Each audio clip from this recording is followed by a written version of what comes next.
നമസ്കാരം. മലയാളി വാർത്തയിലേക്ക് സ്വാഗതം. ഏറ്റവും അതിപ്രധാനമായ ഒരു വിവരമാണ് ഈ മണിക്കൂറിൽ പുറത്തുവരുന്നത്. ഗവർണറുടെ ഒരു നിർണായക നീക്കം.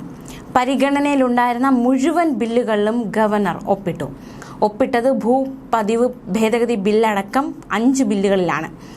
ഭരണഘടനാപരമായ കർത്തവ്യം നിർവഹിക്കലാണ് തന്റെ ജോലിയെന്ന് ഗവർണർ നേരത്തെ തന്നെ പറഞ്ഞിരുന്നതാണ്. ബില്ലുകളിലൊക്കെ ഉടൻ തന്നെ ഒപ്പിടും എന്നും അദ്ദേഹം പറഞ്ഞിരുന്നു. പക്ഷേ എപ്പോൾ ഒപ്പിടും എന്ന കാര്യത്തിൽ ഒരു കൃത്യതയില്ലായിരുന്നു.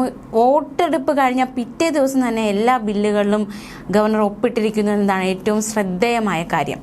സംസ്ഥാന ലെജിസ്ലേറ്റീവ് അസംബ്ലി പാസാക്കിയ 2 ബില്ലുകളിൽ ഗവർണർ നേരത്തെ ഒപ്പിട്ടിരുന്നു. വഖഫ് ബില്ലിലും മലപ്പുറം ജില്ലാ സഹകരണ ബാങ്കിനെ കേരള ബാങ്കിൽ ലയിപ്പിക്കാനുള്ള ബില്ലിലുമായിരുന്നു ഗവർണർ ഒപ്പിട്ടത്. ലോകായുക്ത ബില്ല്, അതുപോലെ തന്നെ ഈ ഒരു ചാൻസലർ ബില്ല്, അങ്ങനത്തെ ആ ബില്ലുകളിലൊക്കെ നിർണായകമായ പല തീരുമാനങ്ങളും ഗവർണർ സ്വീകരിച്ചതാണ്.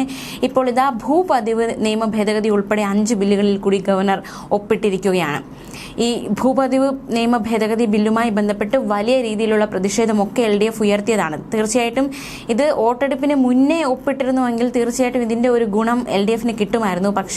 പക്ഷേ ആ ഒരു ഗുണം പോലും അവർക്ക് നൽകാതെയുള്ള ഒരു നീക്കമാണ് ഗവർണർ ഇപ്പോൾ നടത്തിയിരിക്കുന്നു എന്ന് അക്ഷരാർത്ഥത്തിൽ മനസ്സിലാക്കാൻ സാധിക്കുന്നുണ്ട്. ഭൂപതിവ് നിയമ ഭേദഗതി ബിൽ ഗവർണർ ഒപ്പിടാത്തതിനെതിരെ LDF സമരം ചെയ്തിരുന്നു. സെപ്റ്റംബർ 14 ലെജിസ്ലേറ്റീവ് അസംബ്ലി ഭൂപതിവ് നിയമ ഭേദഗതി ബിൽ പാസാക്കിയത്. സർക്കാർ ഗവർണർ പോര് രൂക്ഷമായതോടെ രാഷ്ട്രപതിക്ക് ബിൽ അയക്കുമെന്നായിരുന്നു സർക്കാരിന് ആശങ്ക.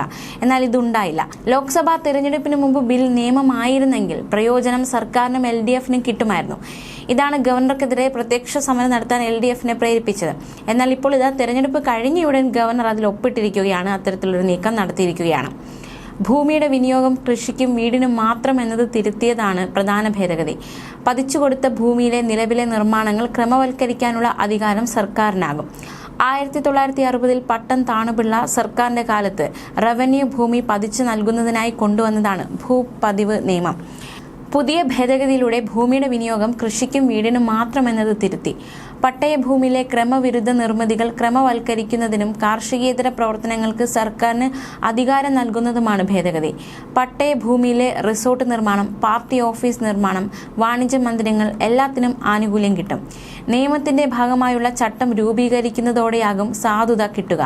ഉദ്യോഗസ്ഥർക്ക് അധികാരം നൽകിയാൽ ദുരുപയോഗിക്കപ്പെടുമെന്ന് തിരുവഞ്ചൂർ രാധാകൃഷ്ണനും നിർമ്മാണം ക്രമവൽക്കരിക്കാനുള്ള ഫീസിന്റെ കാര്യത്തിൽ സർക്കാർ ജാഗ്രത പാലിക്കണമെന്ന് പ്രതിപക്ഷ നേതാവും ബില്ലുമായി ബന്ധപ്പെട്ട ചർച്ചയ്ക്കിടെ ലെജിസ്ലേറ്റീവ് അസംബ്ലിയിൽ പറഞ്ഞിരുന്നു. അപ്പോൾ ഉദ്യോഗസ്ഥരെ കയറൂരി വിടില്ലെന്നായിരുന്നു റവന്യൂ മന്ത്രിയുടെ മറുപടി. ഭൂപതിവ് ഭേദഗതി ബില്ലിലെ ആശങ്കകളിൽ പരാതി നൽകിയ സംഘടനകളോട് ഗവർണർ സംസാരിച്ചിരുന്നു. ലെജിസ്ലേറ്റീവ് അസംബ്ലി പാസാക്കിയ ബില്ല് അതേ രൂപത്തിൽ അംഗീകരിക്കരുതെന്നാവശ്യപ്പെട്ട് ഗവർണർക്ക് പരാതി നൽകിയ സംഘടനകളാണ് ഇക്കാര്യം വ്യക്തമാക്കിയത്. ബില്ലിന്റെ ആശങ്കകളിൽ ഗവർണർ സർക്കാരിനോട് വിശദീകരണം ചോദിച്ചിരുന്നു. എന്നാൽ റവന്യൂ വകുപ്പ് ഗവർണർക്ക് വിശദീകരണം നൽകിയിട്ടില്ലെന്ന് രാജ്ഭവനിൽ നിന്നും വിവരം കിട്ടിയതായും ഈ സംഘടനകൾ പറഞ്ഞിരുന്നു. എന്തായാലും ഈ ഭൂപതിവ് നിയമ ഭേദഗതി ബില്ലിൽ ഇപ്പോൾ ഗവർണർ ഒപ്പിട്ടിരിക്കുന്നു. ഇതടക്കം 5 ബില്ലുകളിലാണ് ഇപ്പോൾ ഗവർണർ, അതായത് എല്ലാ ബില്ലുകളിലും, സർക്കാർ അയച്ച എല്ലാ ബില്ലുകളിലും ഇപ്പോൾ ഗവർണർ നടപടി സ്വീകരിച്ചിരിക്കുന്നു. ഒപ്പിടാതെ മാറ്റിവെച്ചിരുന്ന എല്ലാ ബില്ലുകളിലും അദ്ദേഹം നടപടി സ്വീകരിച്ചിരിക്കുന്നു എന്ന വിവരമാണ് പുറത്തു വരുന്നത്. ന്യൂസ് ഡെസ്ക് മലയാളി വാർത്ത.